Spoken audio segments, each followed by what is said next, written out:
Assalamualaikum warahmatullahi wabarakatuh. Perkenalkan, nama saya Asya Fitra Rehana dengan NIM 310700722210009. Saya dari Prodi Psikologi Universitas Insan Cita Indonesia. Di sini saya ingin membahas mengenai toxic positivity. Nah, toxic positivity merupakan fenomena psikologis dan juga sosial yang merujuk pada dorongan untuk selalu bersikap positif, optimis dan juga bahagia. Nah, meskipun dalam situasi yang jelas-jelas sulit, menyakitkan maupun penuh dengan tekanan, pada permukaannya itu sikap ini tampak seperti dukungan dan juga motivasi karena orang yang menyebarkan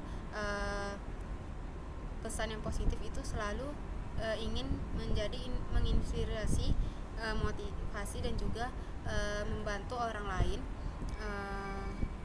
untuk tetap kuat.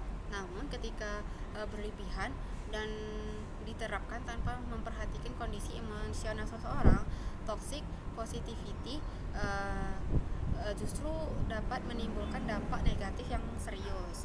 Nah, baik secara psikologis maupun sosial. Nah, fenomena ini muncul karena adanya tekanan sosial yang selalu terlihat baik dan juga kuat, sehingga segala sesuatu untuk ekspresi kesedihan, kecemasan dan ketakutan itu dianggap tidak pantas.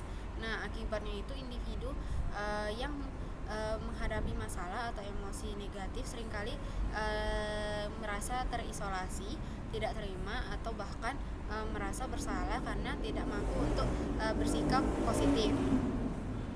Nah, secara psikologis, toxic positivity ini bisa menghambat proses pengelolaan emosi yang sehat. Nah, karena ketika seseorang mengalami kegagalan, kehilangan atau trauma, ia bisa memerlukan waktu dan juga ruang untuk mengakui dan merasakan emosi tersebut. Nah, jika setiap kali ia mencoba untuk mengekspresikan kesedihan, orang-orang yang ada di sekitarnya itu selalu menanggapi dengan kalimat seperti tetap tersenyum saja, pikiran hal-hal yang positif, atau jangan bersedih, bisa saja lebih buruk. Nah, maka individu itu mulai menekan emosinya.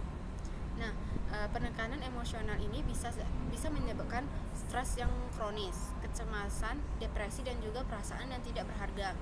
Nah, bukannya menerima dukungan yang sebenarnya, individu itu juga justru merasa dihakimi atau diabaikan.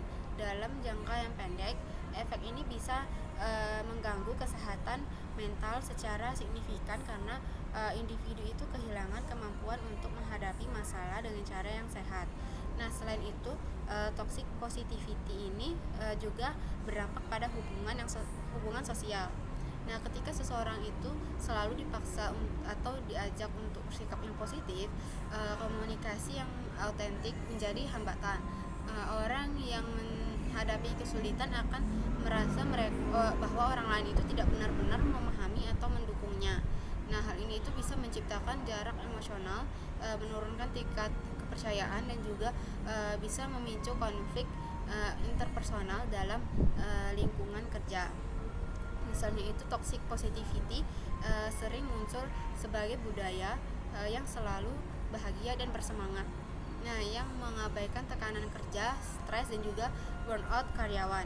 Nah, akibatnya itu produktivitas dan juga kepuasan kerja justru menurun karena karyawan itu merasa dipaksa untuk menyampaikan citra yang positif yang tidak sesuai dengan realitas internal mereka. Nah, fenomena ini juga terkait erat dengan budaya media sosial. Nah, platform digital itu seringkali menampilkan kehidupan orang lain yang tidak sempurna, bahagia dan juga sukses. Nah, sehingga menimbulkan tekanan bagi pengguna untuk selalu terlihat bahagia dan juga positif. Nah, pesan-pesan motivasi yang berlebihan itu juga kutipan inspirasi yang dipaksakan dan konten self improvement yang tidak realistis itu memperkuat toxic positivity. Nah, individu yang tidak mampu menyesuaikan diri dengan standar kebahagiaan yang ditampilkan di media sosial itu seringkali merasa gagal, tidak berharga dan juga bersalah karena tidak bisa tetap positif. Nah, efek ini semakin diperparah ketika orang membandingkan diri mereka dengan orang lain tanpa menyadari bahwa adanya yang ditampilkan di media sosial itu seringkali hanyalah di permukaan saja, bukan keseluruhan realitas kehidupan mereka. Nah, toxic positivity itu juga dapat menghambat pertumbuhan pribadi, pengalaman menghadapi kegagalan, kesedihan, ataupun rasa takut yang sejatinya itu adalah bagian dari proses pembelajaran dan perkembangan emosional. Dengan memaksakan sikap positif secara berlebihan, individu itu bisa kehilangan kesempatan untuk memproses pengalaman tersebut secara mendalam. Padahal melalui refleksi terhadap emosi negatif, seseorang itu bisa mengembangkan ketahanan, empati, dan pemahaman diri yang lebih baik. Nah, jika setiap kali muncul kesulitan orang dipaksa untuk segera move on, nah atau hanya fokus pada sisi positif saja, nah proses pembelajaran emosional ini terhambat sehingga individu itu menjadi kurang adaptif dalam menghadapi tantangan hidup yang nyata. Nah, dalam konteks keluarga dan juga pendidikan, toxic positivity ini seringkali muncul dalam bentuk anjuran untuk selalu bahagia atau larangan untuk bersedih dan marah. Nah, anak-anak yang dibesarkan dengan pesan-pesan semacam ini juga mungkin belajar untuk menekankan emosi yang negatif.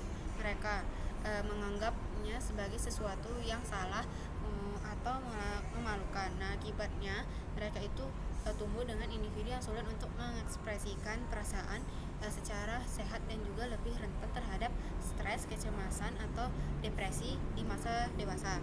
Nah, bahkan toxic positivity ini justru muncul di rumah ataupun bisa jadi di sekolah.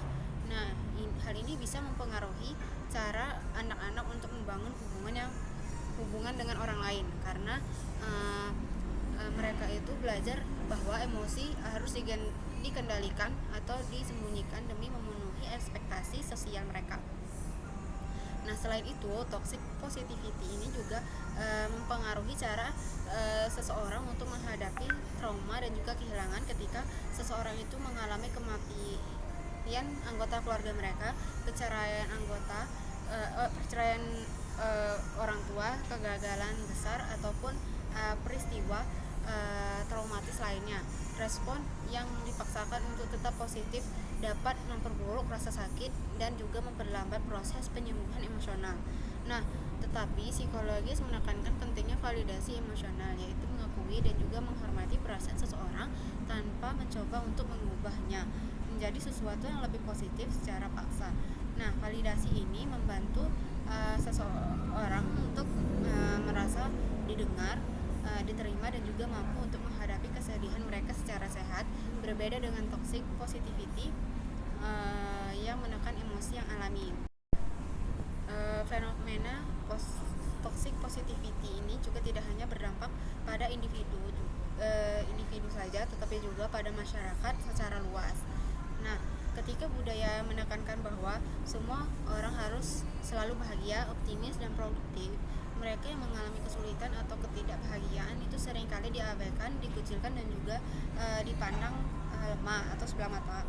Hal ini dapat menimbulkan stigma terhadap masalah kesehatan mental karena orang yang merasa tidak boleh bersedih, cemas, atau depresi, dampak jangka panjangnya itu meningkatnya jumlah kasus gangguan mental yang tidak tertangani karena individu itu enggan untuk mencari bantuan akibat tekanan sosial untuk selalu terlihat positif.